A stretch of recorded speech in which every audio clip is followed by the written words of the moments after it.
Hard to breathe, but that's alright. Hush.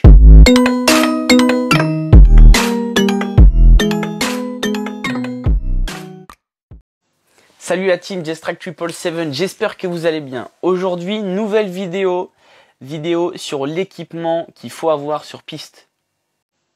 Donc voilà la team, pose-toi, prends-toi un petit café ou une petite Red Bull si tu veux rester dans le thème de la moto.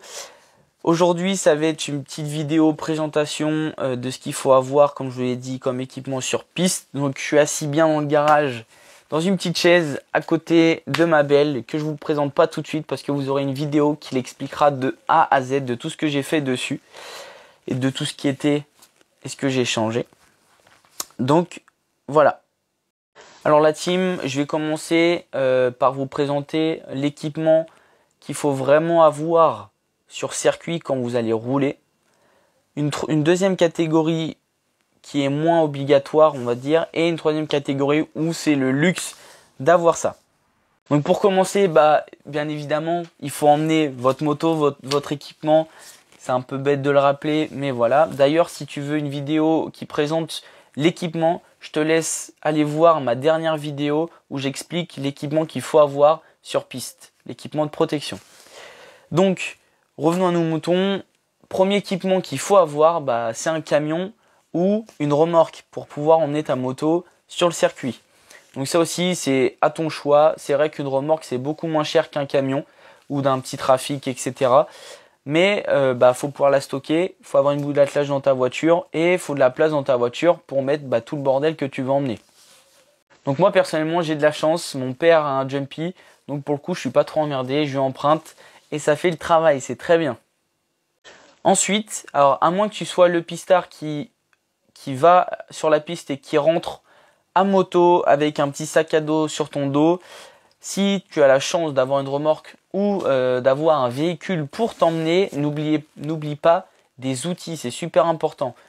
Si tu n'as pas 30 000 outils, emmène le B.A.B.A. Cliquet avec des douilles, différentes douilles, des clés Allen ou des T Allen, c'est aussi sur une moto, on a beaucoup d'embouts comme ça, quelques pinces coupantes multiprises et des tournevis. On va dire c'est l'outillage basique qu'il faut avoir sur circuit. On a souvent les mains dedans.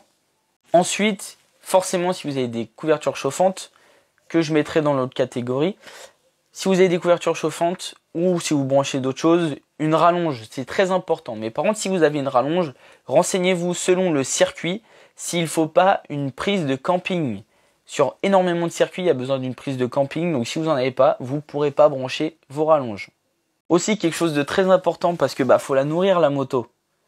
Il vous faudra des jerrycans. Donc on va dire le minimum qu'il faudra avoir, c'est 20 litres selon le circuit. Donc moi, j'ai un jerrycan en mode biberon parce que c'est beaucoup plus rapide, pas besoin d'entonnoir ou de pompe.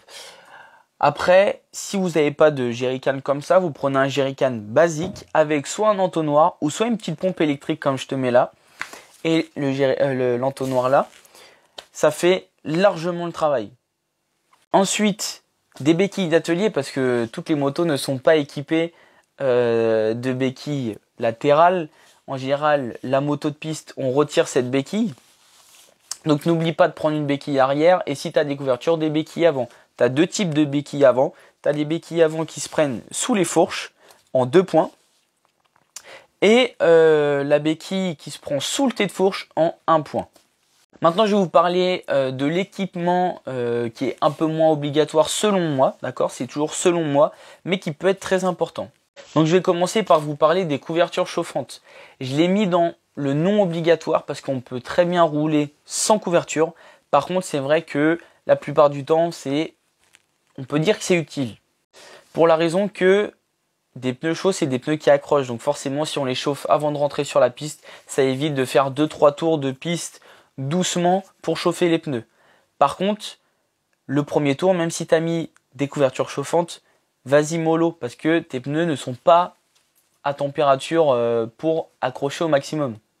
Ensuite aussi, ça c'est pour, on va dire, l'installation qui te fait plaisir, où tu es bien, où ça fait un peu cocooning et que c'est très utile, un Barnum. Donc quand je dis l'utilité du Barnum, c'est s'il y a un soleil de dingue, au moins tu te le prends pas sur la tête parce qu'une journée au soleil, t'inquiète pas que ça tape. Et en même temps, s'il pleut, protégé de la pluie.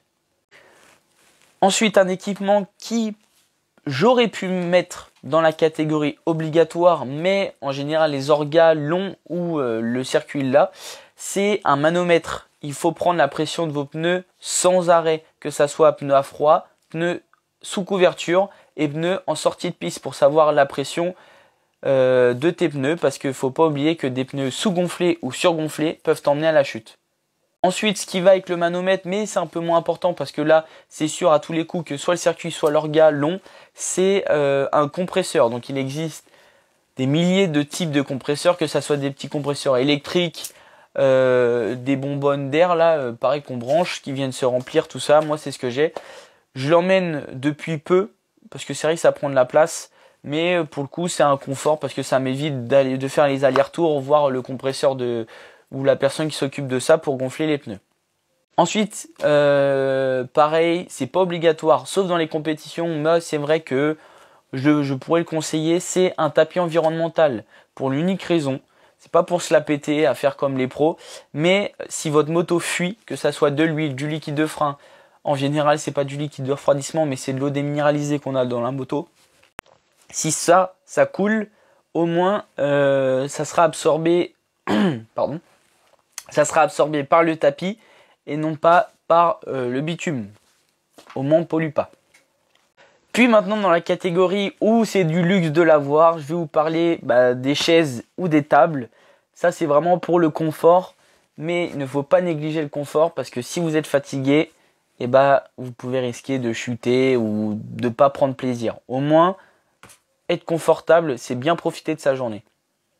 Ensuite, c'est vrai qu'une petite cafetière, ça peut toujours bien le faire parce que le café, après avoir fini de préparer la moto ou après manger, c'est nickel, il passe très bien. Donc, si vous pouvez, prenez une petite cafetière, une petite CCO, Nespresso, tout ça, je dis pas des marques, mais c'est très bien.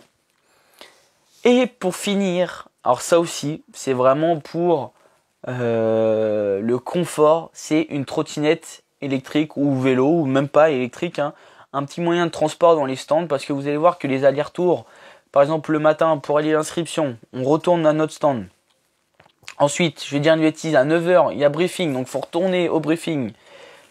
Si les toilettes sont à l'autre bout de votre stand, les allers-retours aux toilettes, croyez-moi qu'avec une trottinette électrique, ça passe très bien. Donc voilà la team, c'est la fin de cette vidéo. J'espère que vous avez aimé cette vidéo. N'oubliez pas, comme je vous ai dit en début de vidéo, de liker la vidéo. Vous pouvez mettre des commentaires, faites-vous plaisir. Si j'ai oublié des choses, s'il y a des questions, n'hésitez pas et surtout abonnez-vous. Salut la team!